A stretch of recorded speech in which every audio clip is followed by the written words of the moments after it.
YouTube, how's it going? The Goat House is back. And as most of you already know, recently we did a top 100 NFL players created by the fans.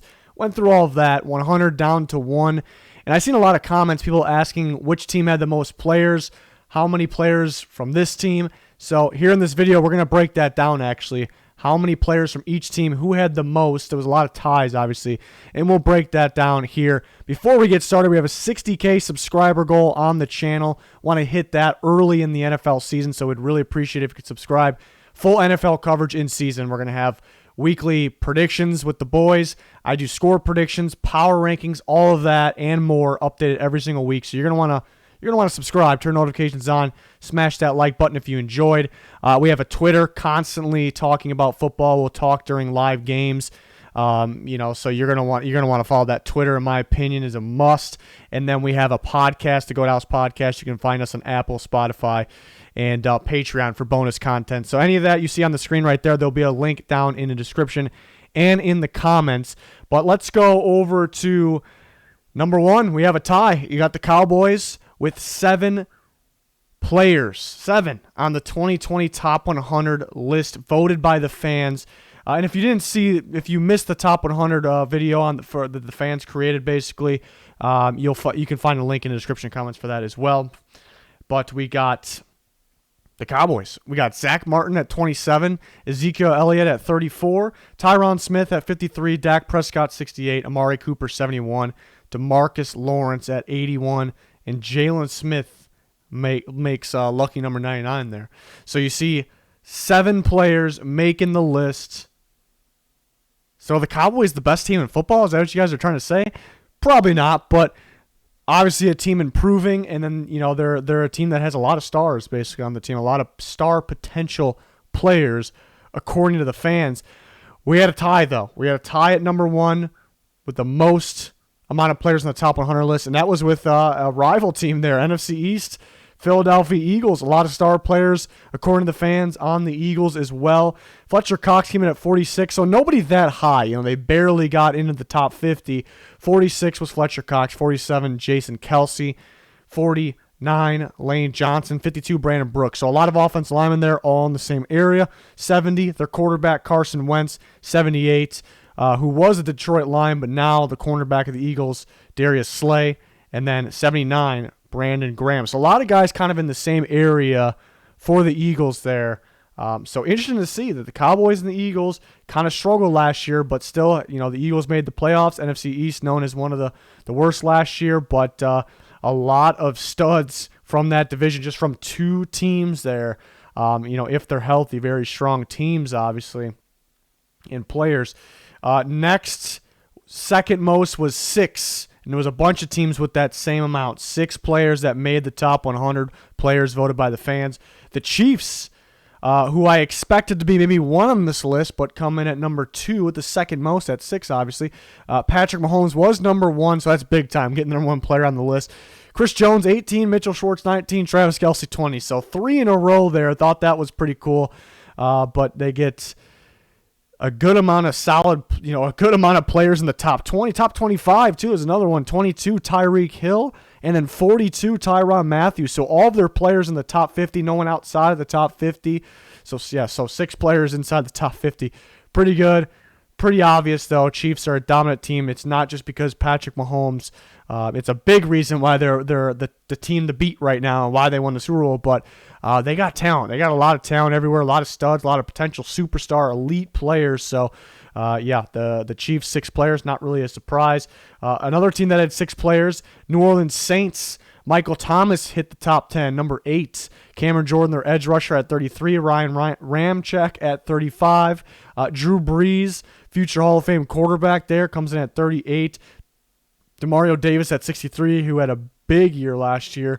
And then Alvin Kamara at 74. I expect a guy like Kamara to be able to climb this list, playing with an injury last year. So another team that, maybe it's a little surprising to see the Cowboys and the Eagles up at the top, but then you think about it, those teams a little underwhelming last year, a little disappointing, and people had more expectations for both teams. Why? Because they got talented players. But now you get to the Chiefs and the Saints, and everyone knows them as pretty talented, pretty balanced teams, so that's really not a surprise how they had 6 players on the list. But also 6, the Baltimore Ravens, which really isn't a surprise either. They were the top team in the regular season last year, projected to be a top team this year. Lamar Jackson came in at 13. That was one of the big surprises of the top 100 list voted by the fans. Big surprise. A lot of people were not happy with that. Obviously, those were people that did not get the chance to vote. Some of them did put him high. If you actually watch the video there, he did have a highest rank of 3, and some people ranked around those parts. Ronnie Stanley, one of the better tackles in football, came in number 24. Then you had both their corners, maybe the best corner duo in football. Marlon Humphrey, 62. Marcus Peters, 73. And then 2 guys that barely made the list there. Mark Andrews, one of the better tight ends. And the new addition of Calais Campbell from the Jacksonville Jaguars. He was number 98 on the list. So the Ravens right there with the Chiefs and the Saints with 6 players. Green Bay Packers as well, 6 players, the second most, tied obviously. 6, 20, 20 top 100 players voted by the fans. The highest was Zadarius Smith at 32, so they didn't have anybody ridiculously high. But Zadarius Smith off a crazy great season, career year there, maybe more to come because he's still a young player. Aaron Rodgers at 37, future Hall of Fame quarterback, obviously. And then you got Devonta Adams, their star receiver, at 50. David Bakhtiari at 64. Kenny Clark, who just got that well-deserved monster contract extension there, he's at 66. And then Aaron Jones at 77. So they're all somewhat in the similar range here. You get 3 players inside the top 50. Those were obvious top 50 players, I thought. So the Packers joining the other teams. I mean, so we're seeing, maybe the Cowboys, Eagles, we expect a lot more of what they did last year, but the other teams are top tier teams. To see teams that won a Super Bowl, the Saints, who are a very good team every year. The Packers made the NFC Championship game last year. The Ravens were the best team of the regular season. So starting to make sense a little bit. That these teams with the amount of players they have on this list. A team that had 5, the Minnesota Vikings. They had Danielle Hunter, Harrison Smith. Those guys came in at 28 and 31. Eric Kendricks at 48. Dalvin Cook at 54. And then Anthony Harris at 59. We see both of their safeties make the cuts here. And, you see Hunter and Harrison Smith pretty close to each other, and that was kind of probably the prediction. One of those guys got to be at the top. You could think that Dalvin Cook, if he stays healthy, could be their top player, top-ranked player. And then, obviously, Stephon Diggs, based on the past, could be considered top 100, but now with the Buffalo Bills. But the Vikings get 5 players on the list. Another team that had 5 was the Tampa Bay Buccaneers, and they were all ranked really around the same area here, in the same episode, actually.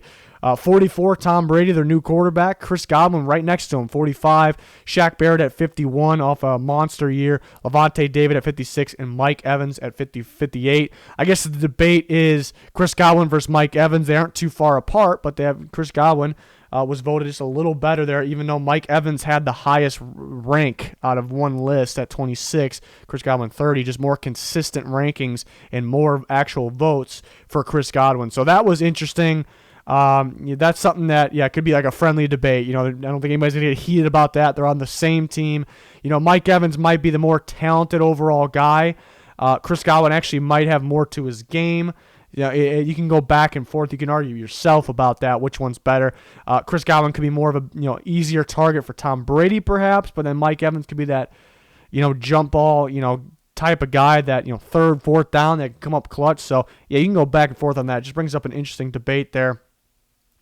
Next, fourth most amount of players. We had another tie. 4 players that made the list. Chicago Bears were one of those teams. Khalil Mack all the way up at number 4. A lot of people were questioning that one, that he shouldn't be all the way up at 4, but I'm okay with it. I think Khalil Mack is that much of an impact player. Still the best edge rusher in my opinion. That could definitely change here.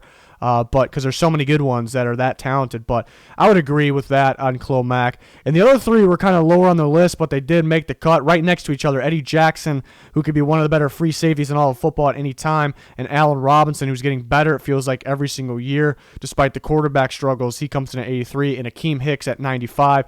Yeah, Akeem Hicks is an interesting one because you look at 2 years ago, I thought he had an elite season that year, 2 seasons ago. Last year, he was beat up, only played a handful of games. So what kind of Akeem Hicks are we going to get? Hopefully a healthy one, because that one is a darn good one. So the Bears, 4 players there. We had the 49ers, 4 players. George Kittle all the way up at number 6. Well-deserved contract extension for him. Possibly the best tight end in football. Total package type of guy and still getting better. That's a scary thing. Nick Bosa's only played 1 year, an impactful year. Number 40 on the list for him. Fred Warner comes in at number 60 and Richard Sherman at 65. So, yeah, pretty solid 4 players here. Buckner made the list. Obviously, was with the Niners last year. Now with the Colts. But the Niners with 4 players. Another team with 4 players. The Steelers, TJ Watt makes the top 20. He comes in at 16. Minka Fitzpatrick hasn't been on the Steelers too long. Big-time trade for them. He was a big-time playmaker back there, already on the list at 55. Cameron Hayward's been a consistent, dominant player for them. He makes it at 72. And David DeCastro, 85. A few years ago, David DeCastro well up the rankings on this list. Way higher, I should say. Now these days, still very solid, and everyone still definitely thinks highly of him to see him still make the list here, 85. So there's the 4 players the Steelers had. We got teams that had 3 players. This is an interesting one because 3 players, I was about to say only 3 players, but 3 players is kind of a lot still. But look where they're at, actually. You got 3 players all ranked inside the top 15, so I thought that was very cool for the Seahawks. Russell Wilson, obviously an elite player, elite quarterback. Number 3 on the list, Jamal Adams, their new safety, number 12 on the list. He's going to continue to get better, be very solid. The Seahawks defense, a safety that's more than a safety. Then Bobby Wagner, arguably the best linebacker in football at 14. I thought, guys like, people were wondering where Tyler Lockett was. Yeah, he could have made the list. Maybe DK Metcalf because he made the actual list. I'm wondering where Chris Carson was at. I'm a big Chris Carson guy. So important to this offense. I think Chris Carson could be one of the top snubs of this list. But yeah, the 5th most was the teams that had 3 players. Seahawks were one of those teams, as you can see. Moving on, we got the Falcons. They had 3 players as well. Julio Jones all the way up at number 7. 67 was Matt Ryan. So Matt Ryan still getting some praise. Yeah, just a few years ago played an MVP season. Elite season, was ridiculous. Hasn't really played at that level since. He's not too far off. We know how talented he is. Could he get back to playing that? That wouldn't be too much of a reach there to think that. And Grady Jarrett at 89, really carrying that. Yeah, I think he was a little low if I gave my input on the fans here. I think Grady Jarrett, he carries that defense so much, and he's so dominant in the run game, but also getting pressure, interior pressure. So the Falcons, 3 players. Colts also had 3 players. Quentin Nelson all the way up. Just missed the cut of top 10, but I thought that was big time. You see a guard up there with the playmakers. Number 11 on the list. Darius Leonard, I thought the fans were a little low on. I would have ranked him better than 41. But also that's kind of predicting the future, even though he's played at that good of a level so far. I guess maybe more of the veterans get more of the special treatment, but Darius Leonard, an absolute freak, way better than what he was supposed to be. And at number 61, their new defensive tackle, which they desperately needed, DeForest Buckner from the Niners, makes it at 61. So we see a guard and then 2 defensive players there out of the 3 players for the Colts. The Broncos also had 3 players. Von Miller just makes the top 15 at number 15 at any given time. He can be an elite pass rusher in the NFL. Now he's got his partner back, Bradley Chubb, that can help his game. Justin Simmons, one of the better free safeties in football, and definitely one that's getting better at 87. And Courtland Sutton, an up-and-coming top-tier receiver on the outside there, and he actually got some more help as well, so he can continue to get better. He's at number 94. So the Broncos also had 3 players to make the list. The Browns had 3 players as well. Myles Garrett at 30. If you remember during the episode, I talked about Myles Garrett was probably the most inconsistent player in terms of the rankings. You take a look at everybody that ranked. They were kind of all over. Myles Garrett rankings were all over the place. He ended up at number 30. Odell Beckham Jr. made it at 69, and Nick Chubb at 75. That's a little surprising to see. Nick Chubb was probably their best player last year, and it's not purely based off last year's list, but pretty surprising to see him 3rd on the list, especially under Odell. But we know, guys like Garrett and Odell have so much talent and more to give for us. So understandable why these 3 players are where they were at here. The Chargers also had 3 players. A lot of teams with 3 players. Derwin James, who we didn't get to see last year, but we know the talent he has, the new school type of safety that's really more than a safety, does it all. Excited to see him this year. Joey Bosa, who's now the highest paid defensive player in football at number 57. And Keenan Allen, consistency is what I think of when somebody says Keenan Allen. So he's at number 84 there. There's your 3 Chargers players. And we move on to the teams that had 2. Aaron Donald and Jalen Ramsey for the Rams. They were ranked pretty high up the list. Stephon Gilmore and Devin McCourty for the Patriots. DeAndre Hopkins and Chandler Jones for the Cardinals. Pretty good rankings for those guys as well. Derrick Henry and Kevin Byard for the Titans. Deshaun Watson and J.J. Watt for the Texans. Those teams all had 2 players. Some more that had 2 players. The Bills did. Tre'Davious White and their new receiver, Stephon Diggs. The Bengals had Geno Atkins and Joe Mixon towards the bottom part of the list. And then Rodney Hudson and Josh Jacobs were the Raiders players. The 2 Raiders players that were also towards the bottom of the list. Teams that had 1 player, Christian McCaffrey for the Panthers. The Lions had Kenny Galladay. The Giants had Saquon Barkley. And the Dolphins had their new corner, Byron Jones, who currently is the highest paid corner in football. A lot of expectations for him. Those teams had 1 player, and the teams that had 0. 3 teams had 0 players. Unfortunate. The Jacksonville Jaguars, the New York Jets, and the Washington Football Team happens to be 3 teams that, by most people, are projected to do, they got potential. The potential of these teams, and I don't think any team in the NFL is really bad. I think we're in a good state here, but these 3 teams are projected to be on the lower end. So you see how having the big time players is important. You do want to see a balance. You really want to have a complete team for sure, a complete roster, good depth, good rotation, everything. But you see how important it is here. And it's interesting to see the 2 NFC East teams at the top, Cowboys and Eagles. But again, if you want to see more, if you want to see how it all unfolded and what went into it, I'll put a link in the description and the comments to the video that combined all the episodes together. So basically the top 100 video, you can check it out if in case you want to see it again or if you haven't seen it at all. Yeah, that's going to do it for this one. Let me know your guys' thoughts in the comments. Please smash that like button. Would appreciate a subscription to both of our channels. Again, full NFL coverage in season. Cannot wait. Hopefully you can join us. Turn notifications on so you don't miss a thing. We got you covered. That's going to do it, though. Thanks for watching. Goodbye.